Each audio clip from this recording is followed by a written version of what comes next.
आदाब नमस्कार, मैं शाहिद उमैर। स्वागत है आप सभी का सियासत टीवी के साउथ इंडिया एक्सप्रेस में। आइए देखते हैं मुख्य समाचार।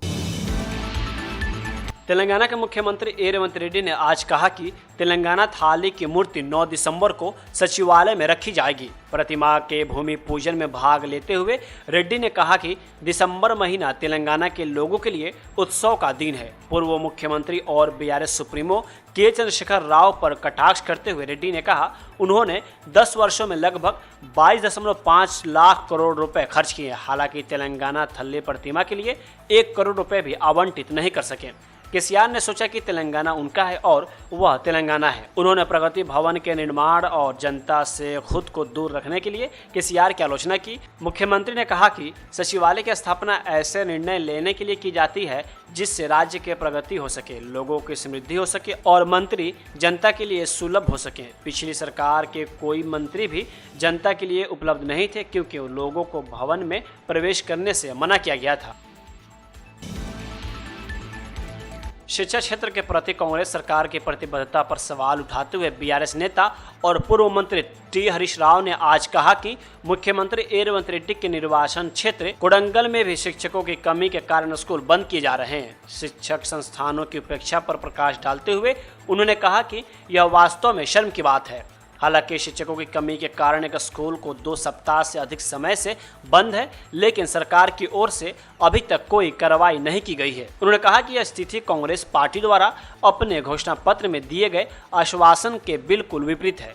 पार्टी ने हर मंडल में एक अंतर्राष्ट्रीय स्कूल खोलने का वादा किया था, लेकिन जमीनी हकीकत यह है कि मौजूदा सरकारी स्कूलों को बंद किया जा रहा है, जिससे गरीब बच्चे बुनियादी शिक्षा से वंचित हो रहे हैं। एक्स पर अपनी बात करते हुए उन्होंने स्कूलों में शिक्षा स्वयंसेवकों की नियुक्ति के लिए तत्काल कदम उठाने की मांग की ताकि आगे और स्कूल बंद न हो। उन्होंने बंद स्कूलों को फिर से खोलने और यह सुनिश्चित करने के उपायों को लागू करने का भी आह्वान किया कि शिक्षा बिना किसी व्यवधान के जारी रहे।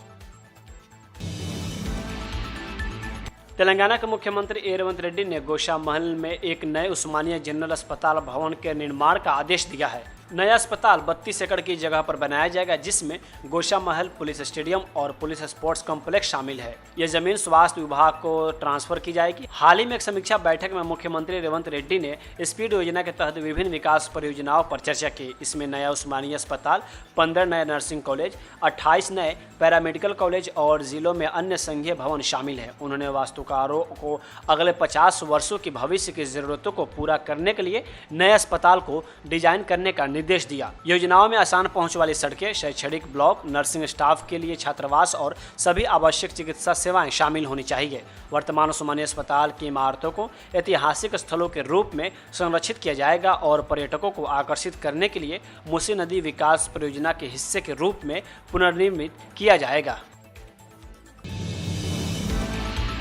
तेलंगाना के पूर्व ऊर्जा मंत्री जी जगदीश रेड्डी ने आज मुख्यमंत्री रेवंत रेड्डी पर भारतीय जनता पार्टी की बी टीम के रूप में काम करने का आरोप लगाया।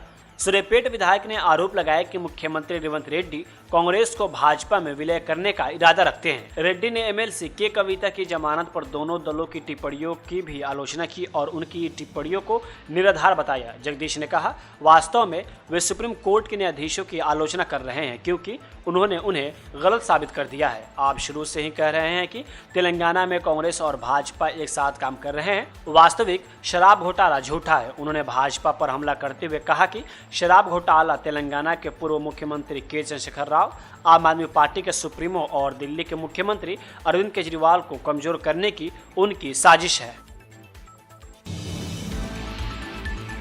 हैदराबाद में 30 वर्षीय एक होटल मालिक को युवा जोड़ों की जासूसी करने, ब्लैकमेल करने और उनके अंदरूनी वीडियो उजागर करने की धमकी देकर उनसे पैसे ऐंठने के आरोप में गिरफ्तार किया गया है। राजीव गांधी अंतर्राष्ट्रीय हवाई अड्डे के सर्कल इंस्पेक्टर केबल राजू के अनुसार घटना होटल सीता ग्रांड में हुई है, जो ओयो रूम से संबंध है। पुलिस ने कहा कि आरोपी पोथुरी गणेश ने कमरों में बल्ब होल्डर के अंदर छिपे हुए कैमरे लगाए थे। आरोपी गणेश युवा जोड़ों को कमरे किराए पर देता था और छिपकर उनके निजी पलों को लाइव देखता था। बाद में उसने जोड़ों को ब्लैकमेल किया और उनके अंदरूनी विवरण उजागर करने की धमकी देकर पैसे वसूले। पुलिस ने कहा कि हैदराबाद के होटल मालिक को पोर्नोग्राफी देखने की लत थी और वह अक्सर कई महिलाओं से फोन पर चैट करता था। कई जोड़े गणेश के ब्लैकमेल के आगे झुक गए और उसने पैसे भेजने लगे। हालांकि ऐसे एक जोड़े ने पुलिस को सूचित करने का फैसला किया।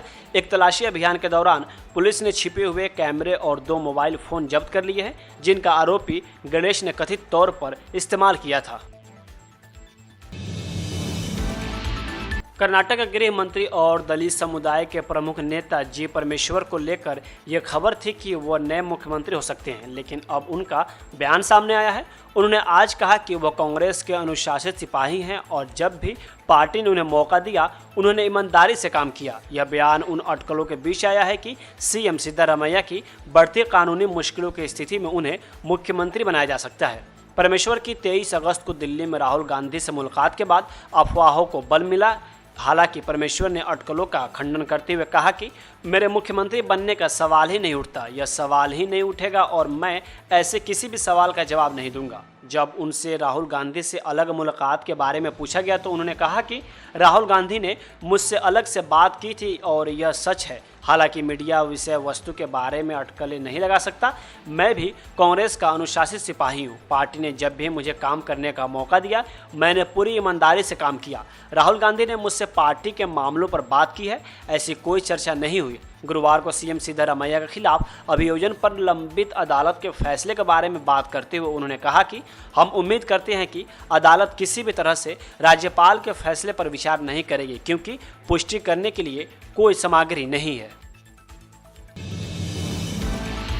तमिलनाडु के मंत्री उदयनिधि स्टालिन ने आज राज्य द्वारा संचालित SETC द्वारा उपयोग की जाने वाली 150 नई BSVI बसों को हरी झंडी दिखाई। यहाँ एक आधिकारिक विज्ञप्ति में कहा गया है कि इन वाहनों में आधुनिक सुविधाएं हैं, जिनमें विकलांग व्यक्तियों और वरिष्ठ नागरिकों के लिए सुविधाएं भी शामिल है। इन BSVI बसों में ऐसे इंजन लगे हैं जो कम प्रदूषण फैलाते हैं और इनमें बेहतर ब्रेकिंग मैकेनिज्म है। इसमें इंजन में आग लगने पर तुरंत बुझाने के लिए एक उन्नत अग्नि पहचान और दमन प्रणाली भी है। यात्रियों को सुविधाओं में अलग अलग मोबाइल चार्जिंग पॉइंट, SOS सुविधा, सार्वजनिक घोषणा प्रणाली और व्यक्तिगत पंखे शामिल हैं। साउथ इंडिया एक्सप्रेस यहीं होता है समाप्त। मुझे दी इजाज़त। बाकी खबरों के लिए बने रहें सियासत टीवी के साथ।